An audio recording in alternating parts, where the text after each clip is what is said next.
Hey guys, this is Brian with UFO Book Review, back with another book. Today I'm going to be reviewing the book The Roswell Legacy, the untold story of the first military officer at the 1947 crash site. This book was written by Jesse Marcel Jr. and Linda Marcel, and it's a story. The first military officer is Jesse Marcel Sr. So that's who the book is about, and you can see him pictured here on the cover. He's the military guy here in the corner.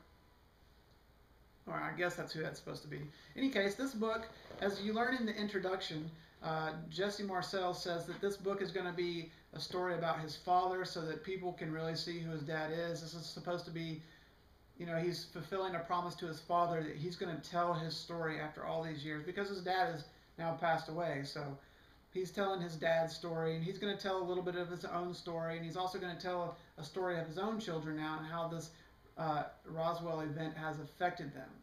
To give you a little background before I review the book, Jesse Marcel, as it mentions, he is the first military officer on the scene of the crash site.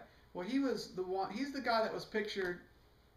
If you look at any in fact, I think it's a picture in here, but if you look at the pictures of the crashed weather balloon that they recovered, supposedly, he's the guy in the picture. Let me just see if I can find it. He's the guy in the picture holding the weather. Yeah, here he is. This is him.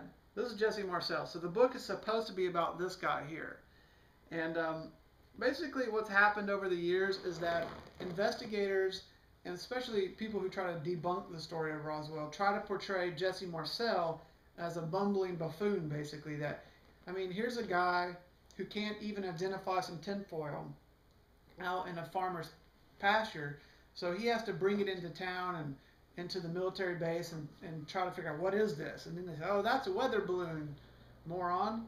So this guy, he does a pretty good job in the book. The first couple chapters perhaps are about his dad, and he shows how his dad was actually very interested in ham radio. He was very interested in radio from the time he was a child. He was very interested in aircraft. He was a smart guy. There's a lot of documents in this book that show that his father received a lot of accommodation from the military. And here's an actual document of his father being on the faculty at the intelligence school, so it shows him being on the staff. So he's trying to show that his dad was actually a really smart guy. He did well for himself in the military. He was a career military man. He did well for himself. So in that respect, he does a good job. And the book does have pictures, just like the last Roswell book I reviewed.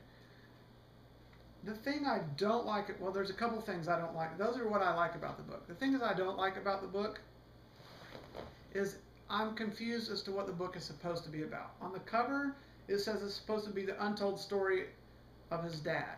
In the introduction, he says it's about about himself, his dad, and his kids.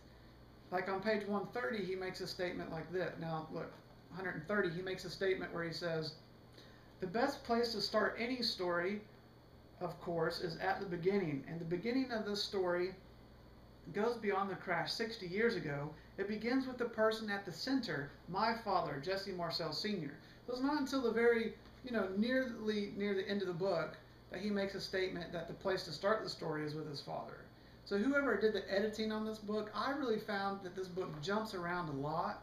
It didn't seem to be very focused. And I think part of that is because the untold story of his father really, if I were to write it and take the information that he puts in this book about his father, you could probably put it, and I'm going to be conservative here and very generous. You could probably, well, I would say not conservative, just very generous. You could probably put his father's story on these 50 pages here, and there would be no need for this part of the book. But really, I would be surprised if his father's story actually took up 50 pages. I guess it does because he's got giant pictures that take up whole pages. So in that, here it is. So he's based a whole book based on his own experience in his kitchen in his home in 1947, where his dad shows up with a cardboard box full of debris from a crash site. And he gets him out of bed late at night, and he goes into the kitchen and plays with some debris for an hour or two, and of course has no idea what he's looking at. He thinks it's extraterrestrial craft. And so he's trying, this whole book is basically written on that premise that he was in the kitchen with this debris. So he's a witness, he was there. But like, I didn't really learn that much about his dad. I didn't really learn that much about himself. I didn't really learn how it affected his children. Only that their children were made fun of sometimes at school because of the family's involvement with the crash at Roswell, you know, UFO people, you know, tinfoil hat kind of people. So ultimately, this book was disappointing to me. Now, perhaps if I had not read Witness to Roswell first, because I really liked that one, I gave that one 5 stars. If I had not read that one first, maybe if I had read this one first, I would have liked this book more. But I didn't read it in that order, so I'm stuck. I'm going to give this, for me, 3 stars. I'm not a big fan of this book. It does have some beneficial things in there, but for the amount of pages, I mean, it's only 170 something pages. It's not hard reading. It's very easy to read. You can knock this book out pretty quick. But to me, it just doesn't have enough bang for the buck. You know what I'm saying? So I'm going to give this one 3 stars. You guys might enjoy it. I don't know. I'm going to go ahead and put a link to Amazon down below. Click on it, read other people's reviews. Who knows? You may like this one. This one actually, the foreword of this book is written by Stanton Friedman. And also there's got a little quote of him back here, a little review where he says, "The world has waited a long time for the inside scoop on Roswell. We need more information from those directly involved. And this book provides a good deal of important new information." That's what he said, Stanton Friedman says, who is a nuclear physicist. I don't know. I don't really think this has a lot of new information, and it's not that important, but I don't know. You might like it.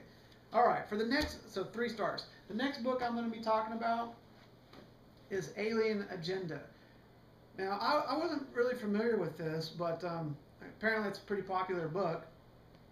This is a pretty big one. This is about right at 600 pages, and I'm only just over like maybe 120 pages, so I'm like 1/6 of the way. So it's going to be a couple days before I have this one ready to review, but I don't think this was going to be totally about UFOs, but it seems to be all kinds of theories, all just a broad overview of a whole bunch of things. So I'm going to do this one next time. So if you guys want to leave some comments or anything, go ahead and do that down below.